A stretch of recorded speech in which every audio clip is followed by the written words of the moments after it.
Hello বন্ধুরা, কি অবস্থা সবাই? আশা করি সবাই ভালো আছো। আমি আগে ভালো ছিলাম, কিন্তু গেছে 6 মাস ধরে ভালো নাই। কারণ দেশের যে অবস্থা, এই অবস্থায় কিভাবে ভালো থাকা যায়?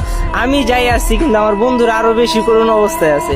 কারণ হলো আমার বন্ধুদের যে অবস্থা, সে একজন বিয়া কইরা চিন্তিত আছে, আরেকজন হলো আবিয়াত, সেও চিন্তিত আছে। কারণ কিভাবে সে তার বোধ থেকে আরেকজন তার গার্লফ্রেন্ড থেকে কিভাবে রক্ষা পাইব, ঠিক আছে?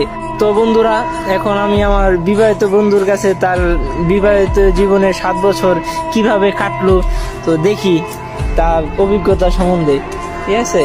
তা আপনারা দেখেন। তো বন্ধু ইসমাইল, হ্যাঁ, তুমি যে ভাবির সাথে 7 বছর আছো, কিভাবে এই যুগে তুমি টিকে রয়েছো 7 বছর যাবত? এই সময় কম, শুরু করো। ও ভাই, তোমার বাবির সাথে তো দীর্ঘ 7 বছর সংসার কাটাইলাম। আলহামদুলিল্লাহ, এতদিন ভালো ছিলাম। তবে এখন বর্তমান যে অবস্থা, এই অবস্থায় একটু জীবনে একটু টেনশন আছি। কারণ সংসার জীবনে তো অনেক ঝামেলা হই, ঝামেলাতে কোনটার চেয়ে কোনটা হয়ে যায়, খুব টেনশন ফিল করি। তবে চিন্তা নাই, টেনশন নাই, এই বিষয়ে ইনশাল্লাহ আমি আমার পদক্ষেপ রাখছি। আপনি ভাই কি পদক্ষেপ রাখছেন যে আপনি এখন এত টেনশন ছাড়া? হ্যাঁ, আপনি দেখা যাইতেছে আপনার মুখের মাঝে কোনো টেনশন নাই, কোনো টেনশনের বাজ নাই। তো আপনি কি পদক্ষেপ নিয়ে এই অবস্থা আপনি টেনশন ছাড়া ঘুরতেছেন? এই তো ধরেন, আমি আমার টেনশন ছাড়া ঘুরার মেইন উপায় হয়েছে, ধরেন আপনার বাবির সাথে রাত্রে শুইতে যাই। তবে আমি কামারের দোকানতে গিয়ে একটা আমার যন্ত্রের জন্য একটা হাসা বানিয়ে আনছি। রাত্রে ঘুমানোর সময় হাসাটা মাইরা, তবে চাইনার তো একটা তালা কিনে আনছি, তালা লাগাই দিয়া, তবে তালাটার যে চাবিটা এটা ফ্রিজে ঢোকাই দেয়। আর ফ্রিজের চাবিটা কোনোদিন বাথরুমও, কোনোদিন বিছনার নিচে, কোনোদিন ছাদের উপরে, এভাবেই আমার জীবনটা চলতেছে। তো ভাই, আপনি এভাবে রেখে আপনার যে সম্পদটা আছে, এই সম্পদটা এখন বর্তমানে ভালোই আছে, ঠিক আছে? জি, এখন ভালো আছি। তবে অনেক টেনশন ফিল হয়, কোন সময় কোনটা হয়ে যায়, সংসার জীবনে ঝামেলা হয়ে গেলে তো কোনটা হয়ে যায়।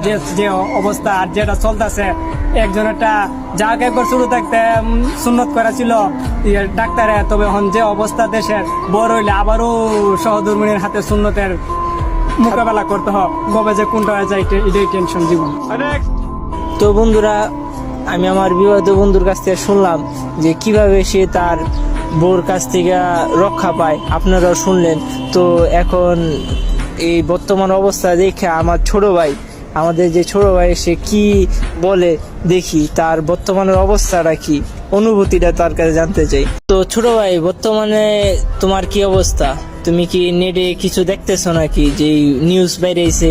হ্যাঁ ভাই, শত বছর দেখতেছি যে ফেসবুকে কত কিছু হয়ে যাচ্ছে। এখন চিন্তা ভাবনা করতেছি বিয়ে শাদী করবো কি না, এটা নিয়ে অনেক চিন্তা ভাবনা করতেছি। তো একটা গার্লফ্রেন্ডও ছিল, তো গার্লফ্রেন্ডও ব্রেকআপ করে দিছে। এই ভয় দিনে দিন যে কাটা ছিঁড়ে হচ্ছে, এই ভয়ে গার্লফ্রেন্ড ছেড়ে দিছে। মানে ঘুরতে কোথাও গেলেও যদি কাটা ছিঁড়ে হয়ে যায়, তাই গার্লফ্রেন্ড বাদ দিছে ভাইয়া।